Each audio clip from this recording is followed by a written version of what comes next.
Assalamualaikum warahmatullahi wabarakatuh. Alhamdulillah wa syukurillah. Sahabat-sahabati senasib, seperjuangan, sepenanggungan, rahimakumullah. Pada kesempatan yang sangat berbahagia ini, kita kembali menjumpai panjenengan semua, tentunya tetap di Lumbang Channel. Untuk itu, pada part kali ini mohon kepada sahabat-sahabati, ya, kali ini Lumbang Channel kedatangan seorang yang luar biasa. Kenapa saya bilang luar biasa? Ya, beliau lama dan ini adalah sesepuh kita juga. Lama beliau berkecimpung di dunia organisasi apapun.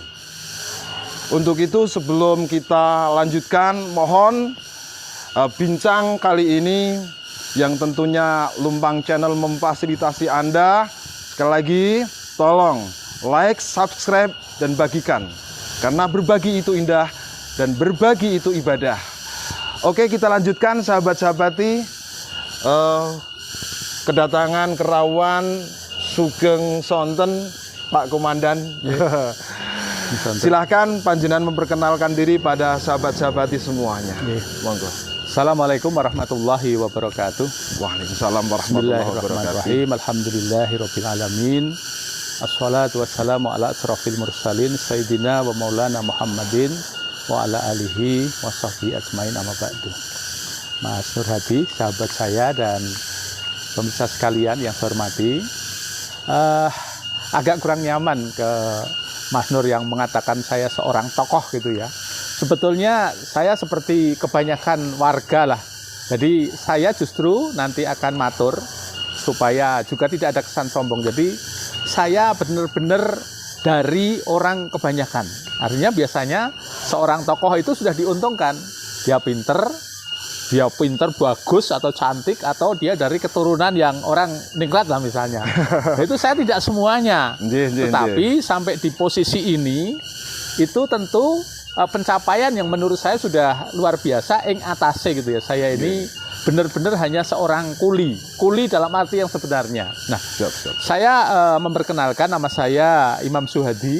Sekarang saya sedang diberi amanah sebagai lurah Kalurahan Lumbung Rejo, Kapanewon Tempel, Kabupaten Sleman. Ini adalah periode kedua dari jabatan saya, dan sebelumnya saya pernah juga diberi amanah oleh warga NU, oleh tokoh-tokoh NU di Tempel khususnya, dan alhamdulillah menjadi pimpinan DPRD Kabupaten Sleman periode 2004-2009. Nah, itu contoh seolah-olah kalau sudah di posisi itu berawal dari orang-orang yang basicnya bagus gitu ya. Nah, saya pengen matur, saya ini bener-bener nggak ngerti agama lah, istilahnya SMA sampai kuliah itu KTP-nya Islam, ya, tapi bener-bener nggak bisa ngaji. Bahkan saya pernah menjadi guru SMA NU, pernah pucet setengah mati waktu murid saya itu orang tuanya meninggal di daerah Kulon Progo. Lah saya ini taunya guru SMA NU gitu kan, sama sesepuhnya situ tuh suruh ganti Pak Roes ngimami tahlil. Saya nggak bisa apa-apa, dan betul-betul nggak bisa lah. Untuk waktu itu saya ngajak ketua OSIS saya, lah ini Pak, ini murid saya aja, nanti saya terlalu gimana gitu, biar ketua OSIS saja benar. Saya karena nggak bisa bener lah. Ini contoh saya bener-bener agama saya itu seperti apa. Nah, itu awalnya. Kemudian saya berinteraksi dengan Pak Kiai Haji Abu Salim Ali waktu itu, secara tidak langsung di rumah ini ada rapat muslimat. Saya ngerti muslimat itu juga waktu itu. Kira-kira itu tahun 85. Nah, dari ngobrolnya dengan Pak Kiai Abu itu semakin intens saya ke beliau. Bahkan pada perkembangannya saya itu jadi derek ke beliau kemanapun. Jadi sopirnya Pak Kiai. Nah, jadi sopirnya Pak Kiai. Nah, seiring dengan zaman juga saya ikut ngaji. Setelah saya tahu, wah ternyata ya saya itu nggak bisa apa-apa. Cuman KTP saya yang Islam lah. Saya ngaji lah ke tokoh yang kebetulan tokoh itu juga sahabat karibnya Pak Kiai Hasari dan Pak Kiai Abu. Jadi bapak saya ini 3 serangkai kalau dulu ya. Pak Imam Sujono Suwargi itu dia tokoh yang cukup dikenal juga di sini. Lah saya ikut ngaji di rumah beliau. Nah itu juga menjadi awal dari lembaran hidup saya yang menjadi berwarna-warni. Jadi kebetulan Pak Kiai saya itu ya punya anak cewek semua. Nah, akhirnya satu di antara cewek putri Pak Kiai itu saya jadikan sebagai pendamping hidup saya, sebagai belahan hidup saya sampai sekarang lah. Karena orang tua saya tokoh NU, jadi cap saya NU jadi rotok kandel lebih cepat gitu loh. Dengan interaksi dengan Pak Kiai Abu itu awal-awalnya kenapa saya masuk di komunitas NU. Itu tahun 85 sampai ya 90 lah. Bener-bener saya tuh Islam yang cuman KTP, enggak bisa apa-apa, sehingga enggak salah kalau sampai hari ini pun saya juga masih belum bisa apa-apa. Tapi kenapa bisa menjadi pimpinan dewan, bisa menjadi lurah, ini tentu karena berkah dari doanya para kiai dan ketulusan ini yang harus kita pertimbangkan. Kalau kita sudah ikut acaranya Allah, apapun ya mudah bagi Allah. Bagi kita sulit. Zaman sekarang nggak mau jadi dewan kalau nggak punya duit 2 miliar nggak bisa. Mau jadi lurah kalau nggak punya ratusan juta nggak bisa. Lah saya ini nggak punya apa-apa. Pernah merasakan posisi sebagai pimpinan dewan, sebagai lurah. Kemudian karena posisi saya seolah-olah saya itu tokoh yang istilahnya berbobot gitu. Padahal sebenarnya nggak ada apa-apanya. Jadi sebelum dilanjut, Mas Imam, lebih akrabnya ya. Sebelum dilanjut, tentunya panjenengan dari kecil baru tahun 85 ya. Intinya kenal organisasi. Iya, tahu NU itu 85. Ya, kenal organisasi. 85 sampai sekarang 2021. 35 tahun. 35 tahun Anda berkecimpung dan lahir. Lah, nun sewu. Saya kerap kali ketika pagi itu saya mau berangkat dinas, saya mau berangkat ke kantor. Sahabat ini toh demikian sibuknya menyempatkan diri juga resik-resik atau nyapu atau apalah. Malah dengar-dengar apa bener jenengan dulu itu cok ngetus gesek, cok cari pasir. Ini sangat luar biasa sekali ini. Jadi saya kuliah di Solo, itu hari Senin saya berangkat, hari Jumat saya pulang. Nah, Sabtu Minggu itu saya betul-betul turun ke kali untuk mencari bekal hidup seminggu saya di tempat kuliahan. Ini benar-benar, jadi bukannya saya nggak menghargai jerih payah orang tua, tapi karena orang tua juga profesinya cuma kuli, ya, jadi nggak ada kelebihan biaya untuk pendidikan. Nah, akhirnya saya ya memang dari kecil, karena secara geografis rumah saya ini betul-betul di pinggir Kali Kerasa. Jadi memang dari kecil memang ditempa oleh pengalaman yang bagi saya yaitu sebuah kawah Condro Dimuko yang saya katakan luar biasa di situ. Jadi oke, sahabat-sahabati. Sekilas ta'aruf dengan beliau, ya, sekilas ta'aruf dengan beliau, perjuangan beliau, nun sewu ya, di pinggir Kerasa itu dia mencari kebutuhan untuk sangu di Solo selama seminggu, ya. 2 hari diperes tinggo sangu untuk biaya kuliah di sana. Jadi tidak apalagi panjenengan yang dengan segala fasilitasnya, monggo kita akan dengarkan lagi, kita akan ikuti lagi. Karena di Lumpang Channel apapun masalah akan kita diskusikan kepada narasumber-narasumber ataupun praktisi-praktisi ada. Lumpang Channel tetap yes. Demikian sahabat Imam yang notabene Pak Lurah kita, Pak Lurah kita yang dulu juga bola-bali saya menyaksikan sendiri waktu itu saya jadi PAC-nya, beliau jadi di bansernya. Ngepam ngalor ngidul, meninggalkan keluarga, meninggalkan anak istri, dan meninggalkan segalanya untuk membela karena ketulusan beliau. Mungkin salah satunya ini, Mas Imam, salah satu ketulusan panjenengan, Allah memberikan anugerah gitu, non sewu, bincang tentang generasi, perspektif panjenengan tentang generasi yang sekarang itu bagaimana, Mas Imam? Jadi ini tadi sebagai awal, saya yang awalnya dari orang yang betul-betul nol bisa menjadi seperti itu. Memang setiap zaman itu nggak bisa diperbandingkan apple to apple ya. Sekarang tantangannya berbeda dengan waktu saya, tetapi prinsipnya sama. Apalagi di zaman sekarang ini semua kebutuhan masyarakat yang pada waktu saya itu nggak saya bayangkan ada. Misalnya mau cari informasi apa, dulu harus misalnya yang kerja di sekolah itu nyari clipping, harus di shopping, beli, pesen sekian minggu, sekian bulan baru kita dapatkan, dan kita mesti motong-motong sendiri. Itu informasi-informasi yang zaman sekarang hanya detikan aja udah semua informasi bisa kita dapat. Harusnya anak-anak sekarang ini kan relatif orang tuanya sudah membiarkan sejauh kegiatan anak ini positif. Kalau saya kan enggak. saya ini dituntut untuk membantu kerja orang tua. Ya, jadi waktu itu saya itu kerja itu bukan karena saya seneng, saya itu hobi. Awalnya memang karena orang tua saya ini miskin. Dan pada waktu itu bapak saya ini sudah posisinya invalid, cacat, kecelakaan. Iya. Nah, dalam posisi seperti itu saya bangga karena apa? Adik-adik saya 3 saya bisa, ya bukan saya, tetapi alhamdulillah berkat doa orang tua, adik-adik saya kuliah semua itu juga. Padahal bapak saya cuma nyenggrong lah, berarti kan alhamdulillah. Setelah itu saya kerja di perusahaan besar, ya gajinya lumayan. Kemudian partai PKB berdiri pas posisinya waktu itu punya duit, ya kan? Itu pun nggak jadi. Jadi waktu yang pertama 99 itu saya punya duit. Apapun beli bendera, kampanye kemana-mana, saya setiap saat nggak hitungan. Tapi waktu jago malah nggak jadi. 99 itu. Tapi begitu setelah itu duit saya habis, ternyata juga untuk bukti. Sekarang ya apa tawang dunia itu nggak ada. Kalau sudah musuh Allah, jangan menyombongkan diri. Berapapun Anda punya duit, berapapun Anda punya kemampuan, itu nggak boleh sombong. Itu kuncinya tuh. Kuncinya nggak boleh sombong. Jadi saya waktu itu tahun 99 punya duit nggak jadi calon dewan. Tapi 2004 itu justru saya posisinya nol lagi.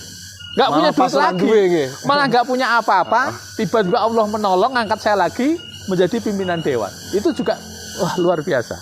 Intinya begini sahabat-sahabati, ketika kita betul-betul apa yang kita usahakan, gitu, apa yang kita rindukan, apa yang kita impikan, itu temen ngendikane akan tinemu, bukan begitu ya Mas Imam?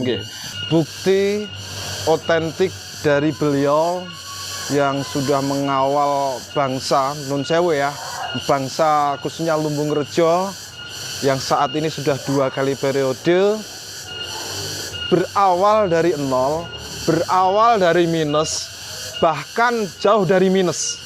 Itu membuktikan kesemangatan beliau lan pasrai beliau kepada Allah tentunya. Saya kepingin sekali titik berat daripada generasi ini, sahabat Imam, titik berat daripada generasi ini, yuk piye nek saiki kahanane kayak gini nih. Untuk seperti paling tidak yang meniru jejak panjenengan lah. Ngoten niku Mas Imam. Ya, jadi kalau bahasa anak-anak milenial, ibaratnya handphone kita itu sudah overload gitu ya, sudah hampir penuh memorinya. Ya kita reset lagi. Kita setel lagi. Kita perbaiki lagi niat kita. Dan itu masih ada waktu.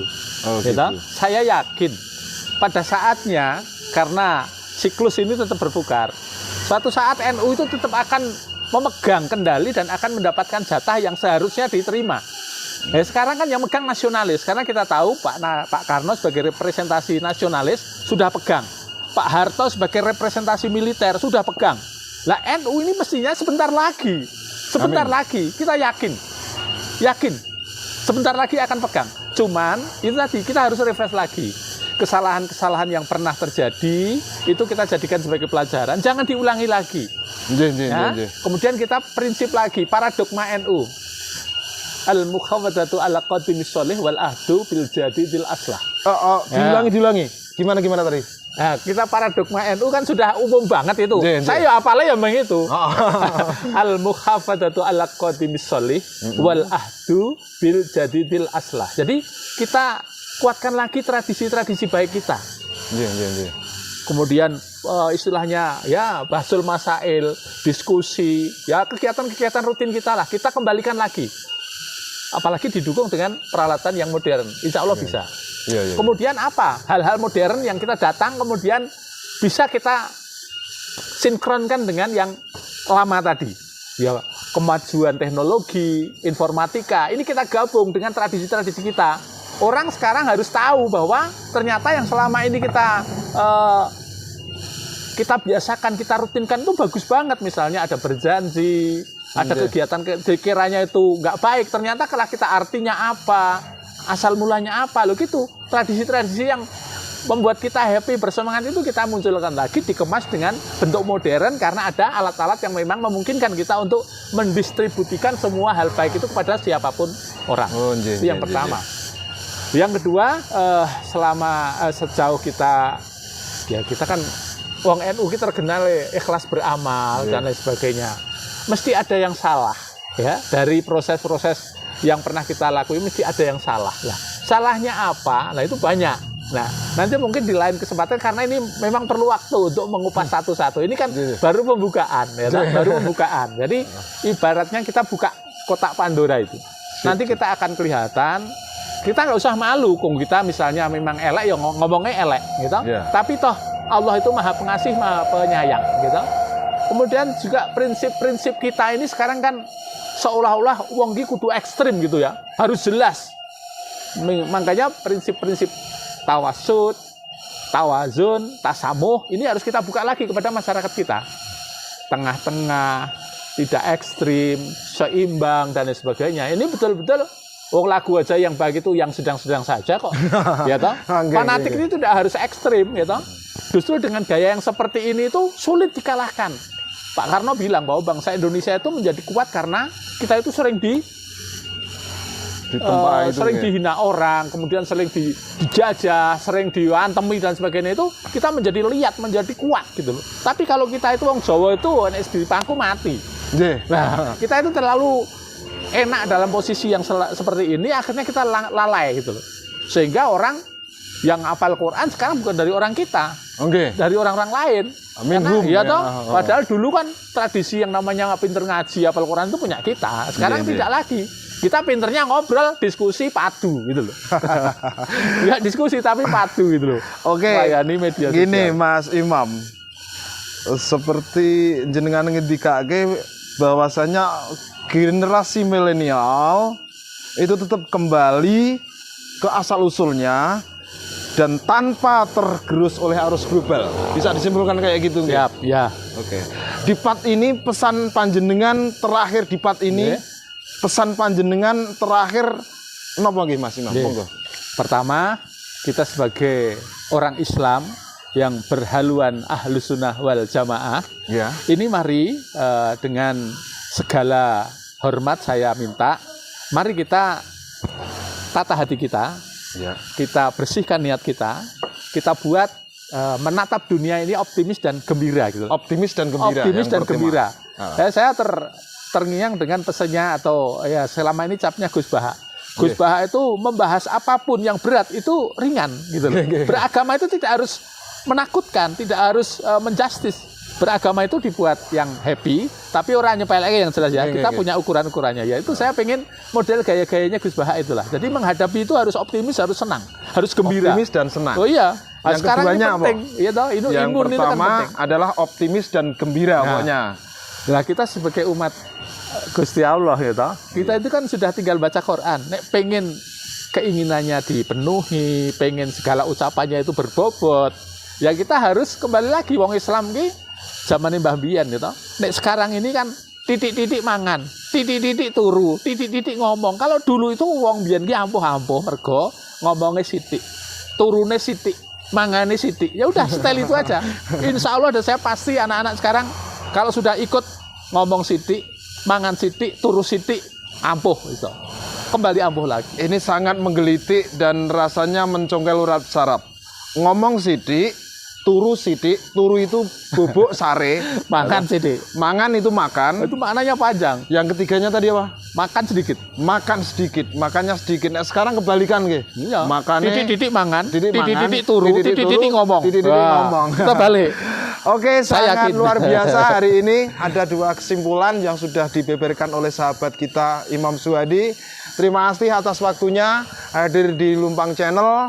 Kembali saya pesan sama sahabat-sahabati semuanya, ya like, komen, tentunya yang membangun. Bagikan karena membagi itu indah dan membagi itu ibadah. Terima kasih Mas Imam yang telah hadir di Lumpang Channel. Mudah-mudahan ini menjadi mushaf digital kita untuk anak cucu keturunan kita semuanya. Demikian dari akan nanti kita tunggu di part yang akan datang masih dengan beliau di Lumpang Channel. Tetap yes. Assalamualaikum warahmatullahi wabarakatuh. Waalaikumsalam warahmatullahi wabarakatuh. Lumpang Channel yes.